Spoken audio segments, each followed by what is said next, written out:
Hi everyone, welcome back to Tattered Stitch Embroideries. We've had a lot of requests to work on a tutorial featuring our garden flags. So we've designed a brand new one and let's get to it. Okay, so the first step in constructing our garden flag is actually hooping stabilizer. I have a medium weight cutaway stabilizer that I've hooped. I have my fabric right here, and we're going to start with the straps. You always want to start with the straps when creating the garden flag because you're going to be attaching them at the end. So let's get started by running our placement stitch.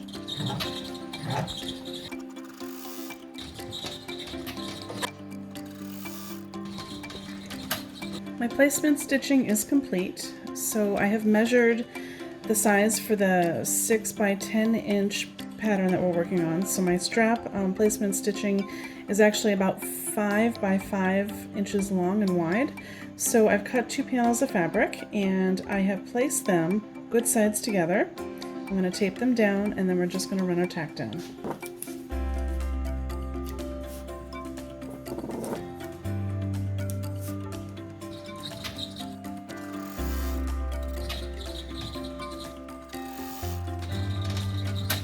Okay, with my strap complete, I'm going to pull it out of the hoop. With some of my projects, I like to leave the stabilizer in, garden flags being one of them. I like the fact that the cutaway stabilizer gives it a little more body, and I know that I'm not going to be washing this too much because it's just going to be hanging on the wall for a little bit of time. So I'm just going to cut away the stabilizer to the outside portions here. And I'm just going to leave the bulk of it alone. And again, this is just kind of a personal preference for me. You certainly don't have to leave your stabilizer in if you don't want to. And then I'm going to pull it through. And once I'm done pulling it through, I'll press it. And then I'll just fold it in half and I'm going to set this aside.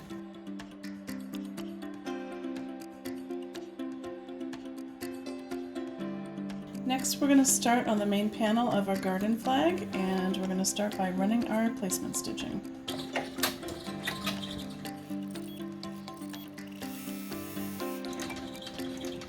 Okay, so my placement stitching is done. At this point in my instructions, I usually recommend adding a layer of batting and then my cotton fabric, but this time around I'm using a really heavy duck cloth or almost like a canvas material.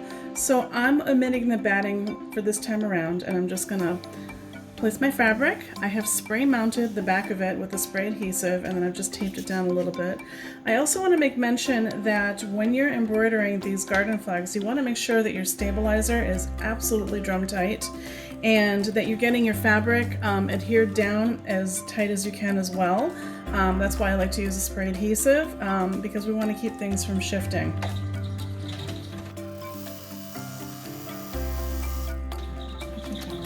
Okay, so the next step, we're going to be running our placement stitch for the top portion of our banner.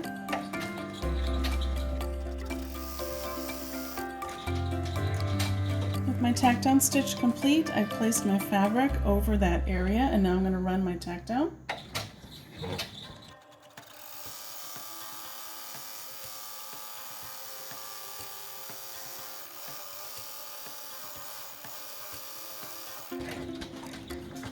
With our stitching complete, I'm going to trim away the excess fabric. With my fabric trimmed, I am now going to run my quilting background.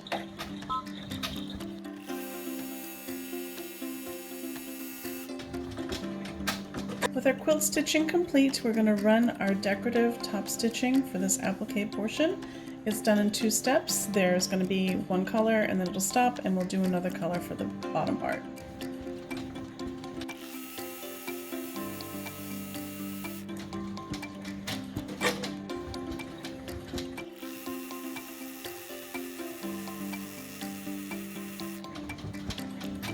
So next we're going to be working on the applique portion of this garden flag. That is the 2 words that say fall in big block letters.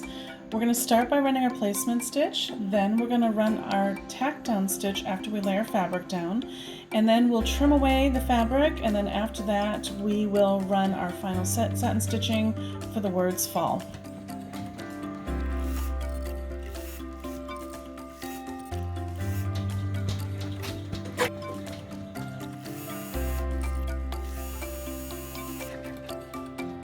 So my words have been stitched out. I actually do recommend using a contrasting thread, as this is a little bit hard to see. But now I'm going to go ahead and I'm going to trim my letters out from the fabric, and then we'll be ready for the satin stitching.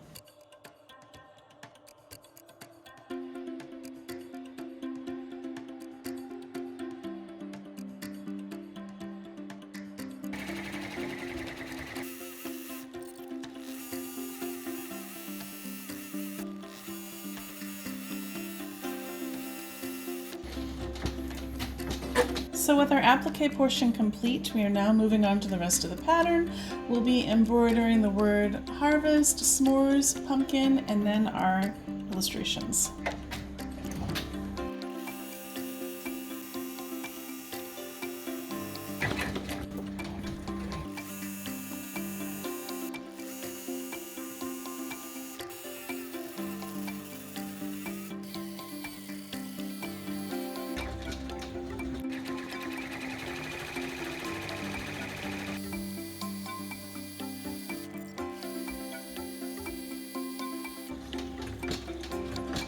Okay, so with our design being stitched out, I'm gonna place the strap to the top portion of my garden flag.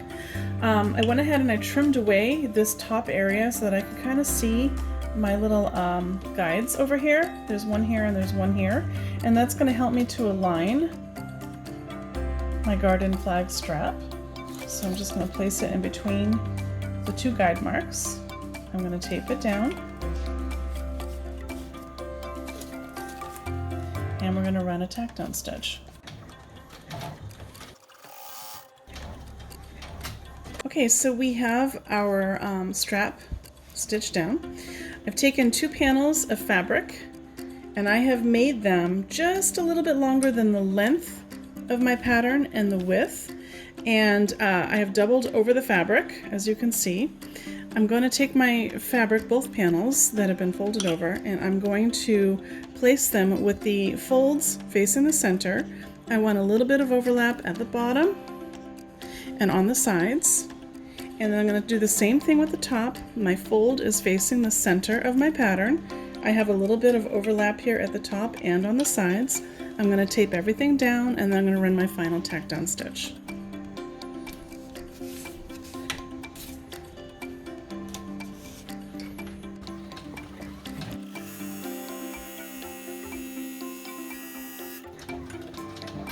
Okay, we're done with our stitch out. The next step is to take it out of the hoop. Then we're going to trim away all the fabric. And this nifty little piece right here allows us to turn our pattern inside out. Once that's done, we're going to press it and we'll have a beautiful garden flag.